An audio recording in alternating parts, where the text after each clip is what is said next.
Thank you, everybody, and welcome to Hands on Ideas. Today is Tuesday, May 22nd, 2013, and we have a special lunchtime presentation going on with Barry Hansen. And Barry joined us last week and did a great presentation on magnetic launches, his work that he's doing on his own to explore how to use Coilguns to accelerate objects, to launch objects. And there's some interesting parallels in all kinds of spaces, and Barry's going to talk in all kinds of areas. Barry is going to share what he's been doing and how you could build on this work. A few quick notes. First of all, for anybody listening here in Coilguns and thinking that we're talking about making futuristic weapons, we're talking about things that use magnetic coils to launch projectiles, which are at this point reaching nowhere near the level that you might think of as a weapon.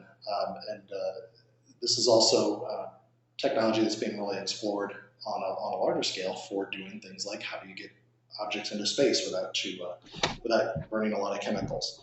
But Barry is not working for NASA. Barry is on his own. He's a web developer and has done a lot of work over time, and he's going to explain what it is, how these work, what kind of community there is around it, how you can join that community and work in it, and how you can contribute. And the format will be that Barry's going to join us in just a second, and he's going to go through that, and we're going to let him talk. His slides and video of the presentation will be available afterwards on the Openly Disruptive website, where they'll be archived. And in addition, he's got some links that will be there so that you can kind of start on your own. We'll leave plenty of time at the end for some questions. I've already had some people send me some questions for Barry, and so we're looking forward to it. So Barry, without further ado, let's go ahead and show your screen, and let's see what enlighten us on magnetic launches. Yes, good morning. Thank you for joining me today. I'm excited to tell you about magnetic launches, and I'll use the word coil gun interchangeably with a magnetic launcher as we go through here today. Okay.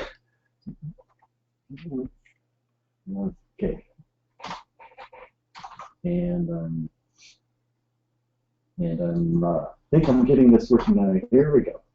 He who controls magnetism controls the universe. And that's no more true today than it has ever been. I believe all the interesting devices that move in the world involve magnetism. And it dates way back.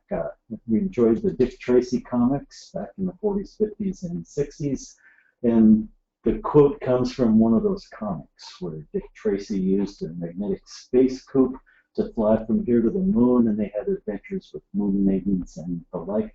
And he also had the magnetic air car, which was often used in his police investigations, giving a big advantage over the criminals that did not have them. Frankly, the magnetic air car and the like are not possible. They rely on the planetary magnetic field, and it's just not strong enough nor provide the right directions in order to move around. But there's a lot that can be done. And many of the inventions from Dick Tracy have come true, the two-way wrist phone and so forth. As far as magnetism goes, what if more modest goals are achievable on this? I think we can do that. A few words about myself here. I'm in the Seattle, Washington area, the Pacific Northwest portion of the United States, way up in the upper left corner there. And I don't quite live in Seattle. I do live nearby. I have 3 kids. They're in their early 20s right now. I started my magnetic experiments in my spare time back when they were in elementary school and early teenagers. My career has been in software development. My degree's in electrical engineering, and I sure wish now I'd pay more attention to my motors class way back when. It sure would come in handy. I've worked for IBM and Hewlett-Packard and a few others in a successively smaller series of companies until I'm now an independent web developer. This particular picture is a walkway in a nature and wildlife center in Virginia. Coil guns, magnetic launchers, they're not new. Edwin Finch Northrop in 1937 published a feasibility study of the magnetic launch to the moon. He wrote a book which is a fictionalized story of an engineer's life, 0 to 80. And in the book, he proposed, hypothesized, he showed a magnetic launch to moon orbit and back. And he was way ahead of his time. Some of his ideas about how you cushion bodies against acceleration couldn't possibly work today. We know that today. Similarly, the Iron Man movie series, they can't survive just by encasing your body in firm iron. You can't survive the crashes that he goes through. But still, his prototype, his feasibility study is quite real, quite practical. He proposed in his book. There's two things. In his book, he talked about a possibility of launch directly to the moon, but the a large portion of the book in the back end, rather an appendix, is a paper for a prototype coil gun that never built, but it would have been located in Salt Lake City, Utah, approximately 1 kilometer long and 50 G acceleration, up to speeds of 1 kilometer a second. Now, you can't launch human bodies at 50 G. Therefore, to launch to the moon, he was talking in terms of a coil gun with a length greater than 100 kilometers and a modest G-force acceleration that people can survive. Interesting stuff, and it's been a long time since then. Now, so Barry, it's Dan. I didn't get started in 1937. Hey Barry, it's Dan. I just wanted to really quickly ask, does that mean that something to start thinking about that, so that speeds are possible in shorter length, but obviously the shorter the coil gun, the greater the acceleration. So, so that one way to think about it is the length of the coil gun is not necessarily related to the energy it can impart, but it is, it does relate to the amount of time that it takes place over. Is that correct? That's correct. You can trade off length for acceleration. Shorter length and higher acceleration will give you the same ultimate speed as a longer length and lower acceleration. But obviously there's a practical limit to how much you could do in a short space as well. So there certainly is. Okay. Great, thanks. So I started in the mid-90s here, and one of the things that attracted me at the time was this website I came across, How to Colonize an Asteroid, in which he had a number of propositions about how to do exactly that. The one part of it was magnetic launch to get to that asteroid. And this gentleman, Robert Lyon Richards, built a 3-stage nail shooter. You see in the picture here, and it was very crude and didn't necessarily work very well, but it illustrated the principles, and it was easy to see. It was fairly simple, and along that time, a few things came together. One of them was, for me, this coil gun, and another one is that my kids were in science. Oh boy. All right, change focus. My kids were, let me get on the right slide here. Okay, here we go. My kids in school needed science projects, and at the time we built a very rudimentary linear motor, and I'm still trying to get all my screens in sync here. Bear with me, thank you. My kids were trying to build a linear motor, which we did display in a science fair just for fun. This is a Connex car on HO train track carrying a permanent magnet, and underneath the car were some coils wound on iron that went off to a low voltage power source. And as that car moved along, a little white roller bar on the side, salvaged from a mouse, would connect with the switches that would energize these coils at just the right moment as it continued down the track. And I found not only did this work, it worked really well, and it was easy to increase the the power on each coil to actually throw the whole train off the track. So that you can see here the force isn't quite in the right direction for going on there. While this was happening, the web was new.